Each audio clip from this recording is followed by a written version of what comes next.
This is not how I wanted the world to meet my son, but here we are. Nolan is the kindest soul. He never met a stranger.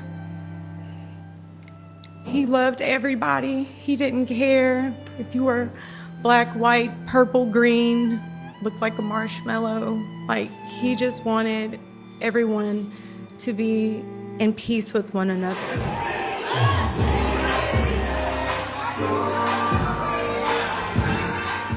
At 3 o'clock in the afternoon, on a crowded 4th of July beach, 18-year-old Nolan Wells was seen talking to a girl he'd met that day, on the north end of Horn Island.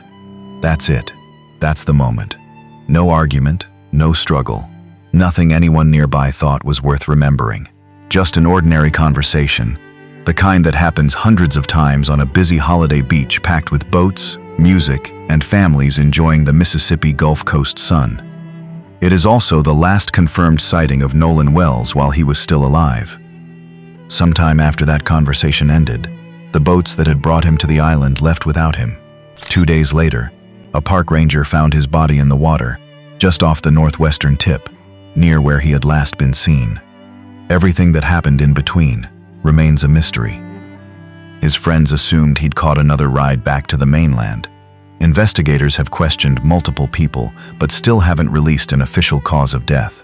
We're going to work this investigation thoroughly and professionally and provide updated results as soon as we can put them out. Even Katie, the young woman he was talking to that afternoon, says she doesn't know what happened after they parted ways. One ordinary conversation, then nothing. An 18-year-old vanished from a barrier island that can only be reached by boat, leaving behind a gap in the timeline that no one has been able to fill. If this is your first time here, welcome to Phantom. We tell these stories because families like Nolan's deserve the truth told carefully, not carelessly. If you're new, consider joining us. And wherever you're watching from tonight, drop your location in the comments. We read every one. Here's everything we know about the final hours of Nolan Wells, starting with who he was before he ever stepped onto that boat. To understand what was lost on Horn Island, you have to understand what Nolan Wells was building toward. He grew up in Ocean Springs, Mississippi, a coastal town of about 18,000 people, just east of Biloxi, known for its art galleries, its shrimping heritage, and, on Friday nights in the fall, its football stadium. Nolan spent his high school years there as a multi-sport athlete, but it was football where he made his name. As a wide receiver for the Ocean Springs Greyhounds, he caught 63 passes across his junior and senior seasons for 724 yards and 10 touchdowns. He was a two-time all-region selection. In his time as a varsity starter, Ocean Springs never lost a single district game, and the Greyhounds captured region titles in both 2024 and 2025. The 2 seasons Nolan anchored the receiving corps. Teammates described those years less by the scoreboard and more by what it felt like to be in the locker room with him. Steady, encouraging, never the loudest voice in the room, but often the one people listened to most. But the people who knew him say the statistics were never really the point. Former teammate Brody Syens, a recently graduated linebacker, remembered Nolan as one of the first players to make him feel welcome on varsity. He said Nolan had a way of pulling younger guys into the fold like a true leader, and that being around him made people want to be better on and off the field. Sherroyd Whitehead, who played alongside Nolan for years, put it even more simply. He grew up with Nolan, called him one of his best friends, said Nolan was the most respectful person he knew, someone who loved to help and was always happy. That reputation followed him off the field. Ocean Springs High School principal, Dr. Jacob Dykes, remembered Nolan as a remarkable student, teammate, and brother. Someone who left a lasting impression on the teachers and coaches around him, not just his fellow athletes. In February of 2025, Nolan sat down for a National Signing Day interview with Locks to announce he'd be continuing his football career at Southwest Mississippi Community College in Summit. His own words that day now carry a different weight than anyone could have known at the time. He said it was a blessing to be there with some of his best friends and teammates, since most of them were headed to college together. By the summer of 2026, Nolan was a 6-foot, 1,185-pound freshman wide receiver on the Smiths Bears roster, pursuing a degree in general business. He was days away from reporting back to campus for summer camp when he boarded that boat for Horn Island. He never got the chance to play a single collegiate down. To understand why a search for one missing teenager took 2 full days and half a dozen agencies, you have to understand the place he vanished from. Horn Island sits roughly 8 to 10 miles off the Mississippi coast, south of Pascagoula, a narrow ribbon of sand dunes, pine trees, low marshes, and shifting lagoons. It's part of the Gulf Islands National Seashore, a federally protected wilderness, which means there are no bridges, no ferries on demand, no roads. The only way on or off is by private boat, and the only way to search it is the same way: boats, aircraft, and boots, on unstable, constantly shifting sand. The island has carried its name since 1699, when a French exploration party under Sieur de Bienville reportedly lost a powder horn there during a landing, a detail lost to most of the tourists who visit it today. In the centuries since, it's been a cattle ranch, a lighthouse station, and, during World War II, a chemical weapons testing site, where the Army detonated undetonated mustard agent bombs in an operation locals still refer to by name. It has also, more than once, been a place where the Gulf simply took people. In 1906, a hurricane destroyed the island's original lighthouse and killed the keeper along with his wife and daughter. Their bodies were never recovered. Horn Island's North Beach, though, is not typically remembered for danger. Because barrier islands like Horn and neighboring Ship Island absorb the Gulf's incoming swell before it reaches the mainland, the waters of the Mississippi Sound are generally calmer than the open beaches along Highway 90 or the Florida Panhandle, and rip currents, the leading cause of ocean drowning nationally, are less common there than on unprotected coastline. It's precisely that calm reputation that makes the island a magnet for holiday boat traffic every 4th of July, drawing hundreds of families, boats, and teenagers to a stretch of sand with no lifeguards, no cell service in many spots, and no way to leave except with whoever brought you. Today, Horn Island is largely uninhabited and undeveloped, managed by the National Park Service as designated wilderness, the kind of protection that keeps it beautiful and untouched, but also keeps it remote in ways that matter enormously when something goes wrong. There's no marina, no ranger station with round-the-clock staff, no easy way to call for help if your phone loses signal, which it frequently does more than a few hundred yards from the mainland. Visitors are, in a real sense, on their own the moment their boat pulls away from the dock, part of the appeal for the campers, kayakers, and painters who visit it in quieter months, and part of what makes a crowded holiday weekend there a genuinely different environment than a supervised public beach. On July 4, 2026, that same calm, crowded beach was the last place anyone can say for certain that Nolan Wells was seen alive.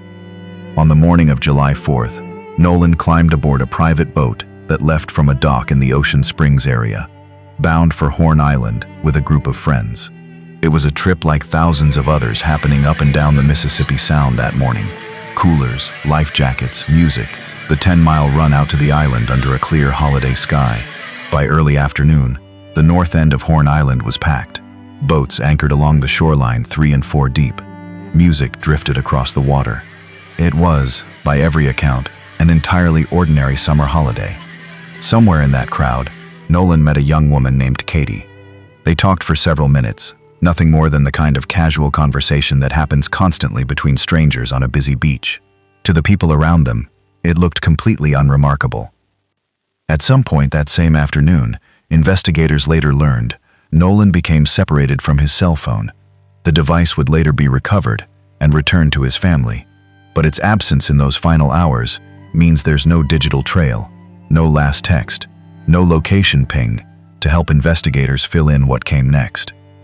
Not long after his conversation with Katie, Nolan ran into his best friend, 17-year-old Javon Williams. Javon had missed Nolan's boat that morning, after it filled up, and made his own way to the island separately. The two talked briefly, before heading in different directions across the beach. Before Nolan walked away, according to Javon, he said 3 words his best friend would never forget: "I love you." It was an ordinary thing to say to your best friend on a beach full of family and music. Javon had no reason to think it would be the last thing Nolan ever said to him. As the afternoon wore on and boats began pulling away from Horn Island one by one, heading back toward the mainland ahead of sunset, the boat that had brought Nolan out left without him. By the sheriff's later account, that departure wasn't an accident or an oversight. Investigators say Nolan chose to stay behind on the island rather than leave with his friend's boat. What he intended to do next, or who he expected to leave with, has never been publicly explained. No one on the boat realized anything was wrong. Everyone who'd been on the island that day assumed someone else had brought Nolan home. They wouldn't learn otherwise until that night. Before we move forward, it's worth pausing on Katie's role in this story, because it's easy to let a name attached to last person seen with him carry more weight than the facts support. By every account made public so far, Katie was a stranger to Nolan before that afternoon. Someone he met casually on a crowded beach, the way thousands of people meet each other at holiday gatherings every year. She has said publicly that she doesn't know what happened to Nolan after they parted ways, and nothing in the reporting so far suggests investigators view her as anything other than a witness. We're including her only because she's already part of the public record of that day, and because leaving her out entirely would leave a gap in the timeline that isn't ours to fill with guesswork. She has not been named a suspect, and this video draws no conclusions about her beyond what she's already said publicly herself. Late Saturday night, close to midnight, Nolan's mother, Christine Wansley, made the call no parent ever wants to make. Her son hadn't come home from the holiday trip to Horn Island, and by then, every explanation had run out. She contacted the Jackson County Sheriff's Office. Within hours, the machinery of a search and rescue operation was already turning. The U.S. Coast Guard's Sector Mobile received a request for assistance from JSO in the search for a missing person near Horn Island, and issued an urgent marine information broadcast, the kind of alert sent out to every vessel in the area, asking boaters to keep watch. A helicopter was dispatched to begin scanning the water before the sun was even up. By Sunday morning, July 5th, what had begun as a worried mother's midnight phone call had become a full multi-agency search operation, and the machinery would not slow down for the next 2 days. Sunday morning, the search expanded fast. The Jackson County Sheriff's Office took the lead, but this was never a one-department effort. The Gulf Islands National Seashore, the U.S. National Park Service, the U.S. Coast Guard, the Mississippi Department of Marine Resources, and the Mississippi Department of Wildlife, Fisheries and Parks all joined in. So did the Biloxi Fire Department, which put its own boat on the water, the Harrison County Sheriff's Office, Jackson County Fire Service, and the volunteer search and rescue group United Cajun Navy, which brought its own aircraft, surface vessels, personnel, and drones. A mobile command post went up at the Lake Mars boat launch in Gulf Park Estates, and from there, the operation fanned out in every direction. Boats crisscrossing the Mississippi Sound, helicopters tracing patterns overhead, ground teams walking the island's dunes and marsh on foot, all of it concentrated on the north end of Horn Island, where Nolan had last been seen. Sheriff John Ledbetter was direct with reporters about what the effort would look like. They would search by water and by air, with helicopters and airplanes. They'd already covered the island multiple times, and would keep going after dark, using boats and drones through the night. He said plainly that they intended to keep the effort going as long as they possibly could. Meanwhile, word was spreading far beyond Ocean Springs. Christine Wansley turned to social media, posting photos of her son and pleading for anyone who'd been on or near the island that day to come forward with information, photos, or video. Classmates, former teammates, coaches, and total strangers picked up the campaign, sharing Nolan's photo under the phrase, "Bring Nolan home." Within hours, it had reached thousands of people across the state who had never met him. At the Lake Mars launch, friends gathered to wait, including Javon Williams, who just a day earlier had heard his best friend tell him he loved him on a crowded beach, with no idea those words would carry the weight they now did. The search ran through Sunday night without pause, and picked back up before dawn on Monday. United Cajun Navy aircraft were airborne again before 6 a.m. Boats made the 10-mile run back out to Horn Island one more time. For 2 straight days, Searchers had covered nearly every accessible stretch of the island and the surrounding water. Beaches, interior trails, the small lake near the island's center that some wondered if Nolan might have reached on foot. One Cajun Navy volunteer noted that if Nolan had been barefoot, some of those interior spots would have been almost impossible to reach. They checked anyway. The scale of the effort was, by local standards, enormous. Sonar-equipped boats swept sections of the Sound bottom. Drone operators flew grid patterns over marsh and dune lines, too dense or too unstable for ground teams to cover quickly. Helicopter crews adjusted their search patterns based on tide tables and current models, trying to account for where a body or debris might have drifted since Saturday afternoon. Volunteers who had never met the Wells family showed up anyway, some driving hours from other parts of the state after seeing the Bring Nolan Home posts, offering their own boats and their own weekend to a search that had no guarantee of ending well. And every time a team returned to the command post, the report was the same. Nothing new, no sightings, no trace, until Monday morning when that changed. Just after 8:45 a.m. on Monday, July 6th, a U.S. Park Service ranger moving along the shoreline near the northwestern tip of Horn Island, the same stretch of beach where Nolan had last been seen talking to Katie 2 days earlier, spotted something in the water. The radio traffic at the Lake Mars command post changed instantly. A body had been found, matching Nolan's description. The search that had consumed 2 full days. The helicopters, the boats, the volunteers who had refused to stop, came to a sudden and devastating end. Investigators secured the area while the Jackson County Coroner's Office began the identification process. When I was first notified that there had been a body found on the west tip of Horn Island, and that the body matched the description of our missing teenager. The U.S. Park Service, and they are the ones that initially located the body on the island. At the launch, the news landed like a wave. Christine Wansley and her family made the drive to the coroner's office in Pascagoula. Coroner Bruce Lynn Jr. met them there. Speaking to local reporters afterward, he said he had no reason to believe the body was anyone other than Nolan, but that he'd wait for official confirmation through dental records before making it final. An autopsy was scheduled for the following day at the Mississippi State Medical Examiner's Office Coast Lab. Just before 1 p.m. that same day, Nolan's family confirmed his death publicly. Christine Wansley posted on Facebook, thanking the family, friends, community members, the United Cajun Navy, and local law enforcement for everything they'd poured into bringing her son home over the previous days. His father, our family, friends, and I are absolutely devastated, she wrote. My heart is broken for my sweet son, who was always willing to cheer and uplift others. Nolan was a special soul. God took his time creating our son. She asked for privacy so the family could begin to grieve. The following day, dental records made the identification official. Nolan Xavier Wells was gone. The tributes arrived almost immediately, and they came from every direction: the football field, the classroom, and the community that had spent 2 days searching for him.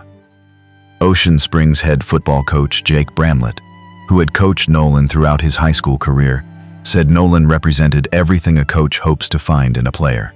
He called him the kind of son, teammate, friend, and student that every program hopes for. Someone whose humility and work ethic spoke louder than his statistics ever could. Bramlett said the entire Greyhound football family was grieving alongside Nolan's parents, friends, and teammates. Principal Dr. Jacob Dykes echoed the sentiment, remembering Nolan as a remarkable student, teammate, and brother whose kindness left a mark on everyone who crossed his path, teachers, coaches, and classmates alike. I can't speak enough about the type of teammate that he was. These players here, man, it's really, there's guys that are, all the guys are heartbroken that were here last year. At his position meetings, the wide receivers, nobody will sit in his chair. At Southwest Mississippi Community College, the loss landed at the worst possible moment.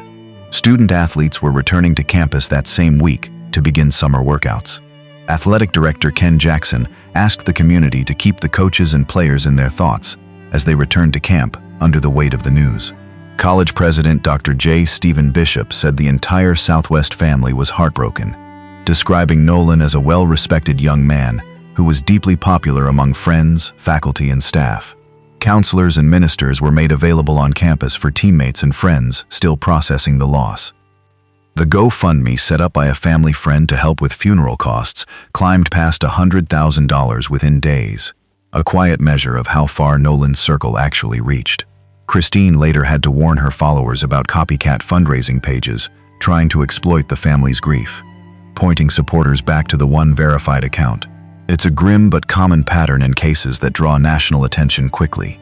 Scammers building look-alike donation pages within hours of a tragedy going viral, betting that grieving strangers won't check twice before they give.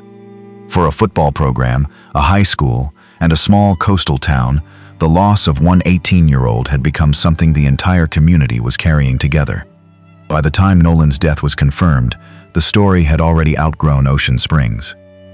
Local Mississippi outlets like WOX and WXXV had been covering the search since Sunday, but by Monday and Tuesday, national outlets picked it up too.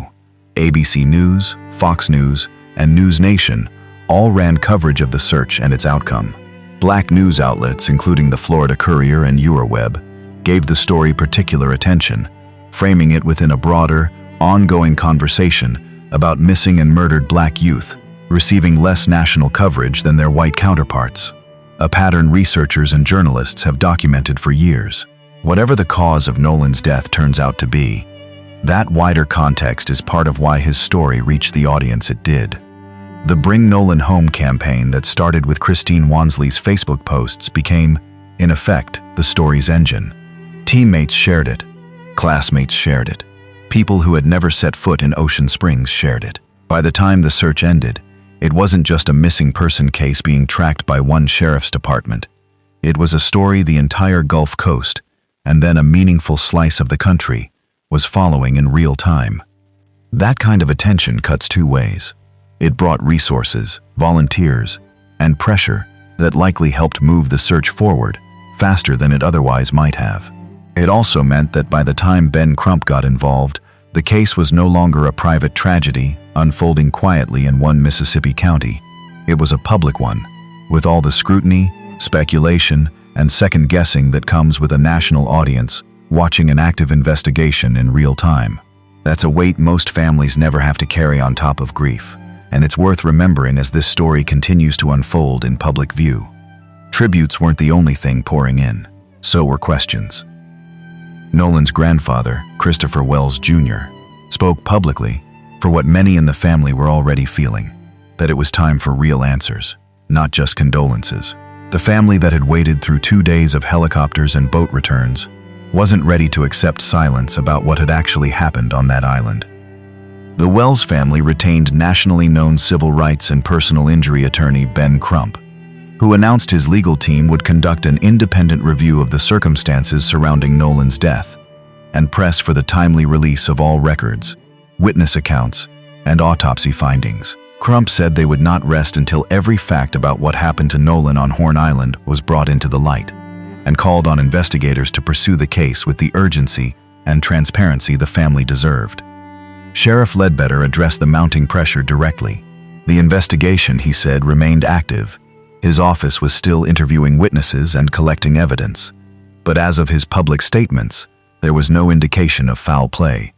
Investigators believed Nolan had drowned, though they were still working to pin down exactly what happened during those missing hours. Ledbetter also offered a detail that reframes part of the story. Speaking to Good Morning America, he explained that Nolan's friends hadn't simply left him behind by accident. By the department's understanding, Nolan chose to stay on the island after his friend's boat departed. What he planned to do next, and how long he intended to remain there alone, remains unknown. The sheriff also pushed back on the flood of second-hand information circulating online, urging anyone with knowledge of that day to come forward only with first-hand material, original photos, video, or direct accounts, rather than claims picked up from social media rumor. A video showing an unrelated confrontation on the beach that day was reviewed by investigators as a matter of due diligence, but authorities have said it has not been connected to Nolan in any way. The contrast created real tension. On one side, a grieving family pushing for every record and every witness account to see daylight. On the other, law enforcement stating plainly that they had no current evidence of a crime, while continuing to work the case as thoroughly as any other. In between sat a community and a growing national audience, watching closely, waiting to see which version of events the evidence would ultimately support. None of this tells us what happened to Nolan Wells specifically, and we want to be clear that nothing here is meant to fill in that gap with assumption. But it's worth understanding the broader landscape that any drowning investigation like this one sits inside. Drowning is the third leading cause of injury death for Americans aged 15 to 19, according to the CDC, and teenagers in that age range die from drowning at roughly twice the rate of children aged 10 to 14. Nationally, close to 80% of drowning deaths involve males, a disparity researchers attribute to a combination of factors, including greater exposure to open water, risk-taking behavior more common in adolescence and young adulthood, and, in some cases, alcohol use. Research has also documented that Black youth in the U.S. drown at more than double the rate of white youth, a disparity public health researchers link to factors including historically unequal access to swim instruction and swimming facilities. Almost half of all fatal drownings among people 15 and older happen in natural bodies of water, lakes, rivers, and the open ocean, rather than pools, which tracks with a location like Horn Island, unsupervised, unfenced, without lifeguards, miles from the nearest hospital. None of this explains what happened in Nolan's specific case. Investigators haven't released a cause or manner of death, and toxicology results, which would show whether alcohol or any other substance was a factor, are still weeks away. But it's part of the larger picture that any drowning investigation like this one unfolds inside, and it's part of why public health researchers and family advocates alike tend to push so hard for complete, transparent autopsy findings in cases like this. The data only becomes useful, and the pattern only becomes preventable, when the specifics are actually known. As of this recording, here's the honest state of the investigation. The autopsy was completed at the Mississippi State Medical Examiner's Office, but toxicology results are still pending. Officials have said that could take several more weeks. There are no named suspects. There is no public indication of foul play. Investigators continue to believe Nolan drowned, but the sheriff's office has not closed the door on any explanation while it works to reconstruct a full timeline of the hours after Nolan said goodbye to Javon Williams and chose to stay behind on that beach. Christine Wansley and her family have largely stepped back from public view to grieve, honoring the privacy they asked for. Ben Crump's team continues its independent review, still pressing for the release of complete records and witness statements. In the group, and so it is like making people harken back to the sins of the past in the state of Mississippi. And so I think that's why people are so concerned with getting to the truth of what happened to Nolan Wells. It was washed up on the shore. And so we have to get to the answers because it's not adding up. It's just not adding up. I mean, you had this 18-year-old kid who went out celebrating on the 4th of July with his friends on a boat. And tragically, they all came back, but Nolan didn't. And Nolan was the only African-American in the group. Christopher Wells Jr.'s call for answers still hangs over the case, unresolved.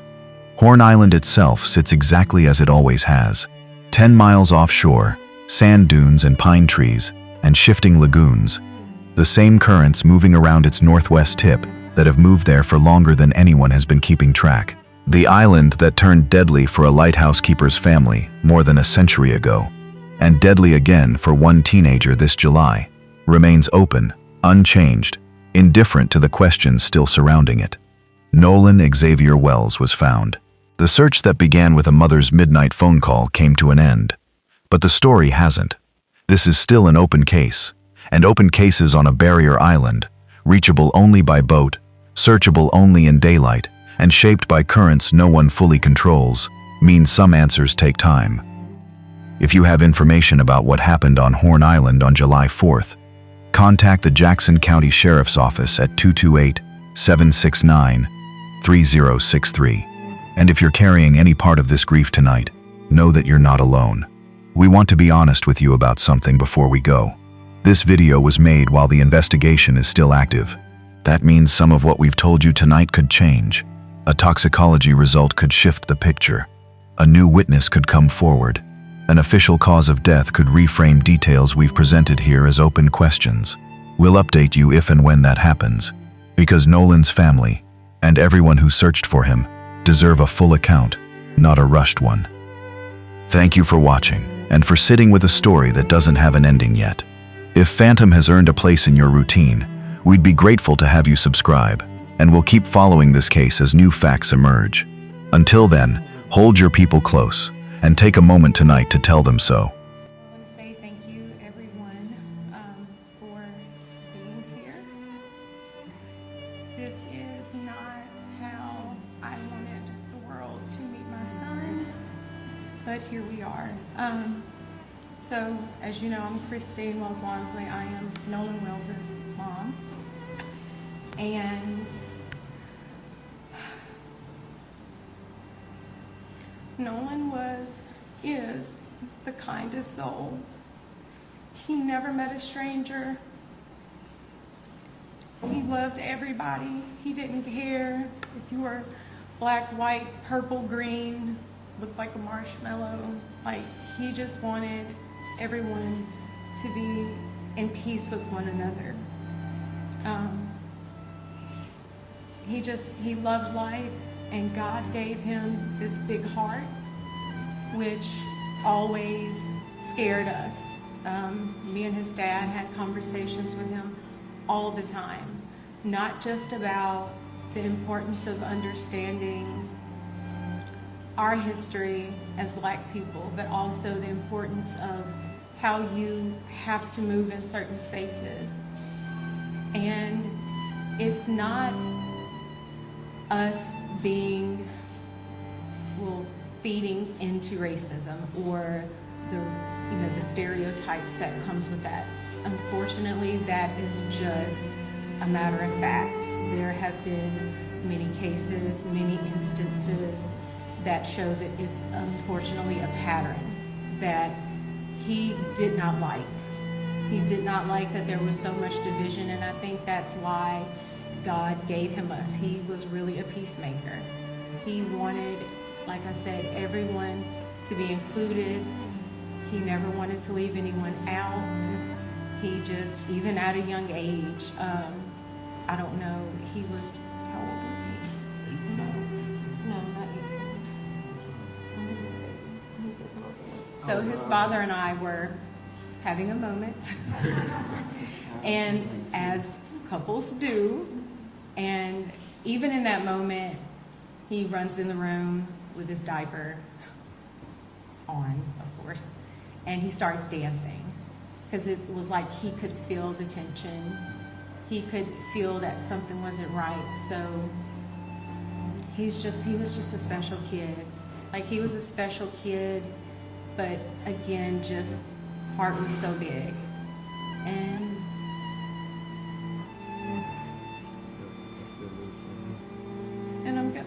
we're gonna miss him dearly.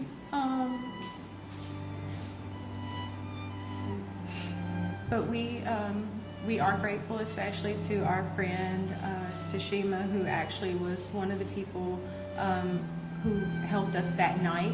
She went and picked up his cell phone from where it was, and then provided that to us, because we of course contacted authorities to figure out who to do the report with, whether it was the county or the city, which then turned into DMR, who I contacted immediately from there. But so our friend actually, when I called her, Nolan is best friends with her two sons, Jalen and Javon. When I called her, I said to Shima, have you seen Nolan? He's missing. No one has seen him. No one has talked to him. The boys were actually with her sons. So they opened up their Snapchat, because a lot of the kids do have their locations where they're tracking one another. So one of the boys says, well, it's showing that, I can't exactly remember what his location was showing, But my Life 360 location was showing something completely different. It was actually showing that his phone was like he was on land. And so we ended up, she received the phone from that parent, and then we met up where his car was, which was at a separate location. There were issues obtaining the key.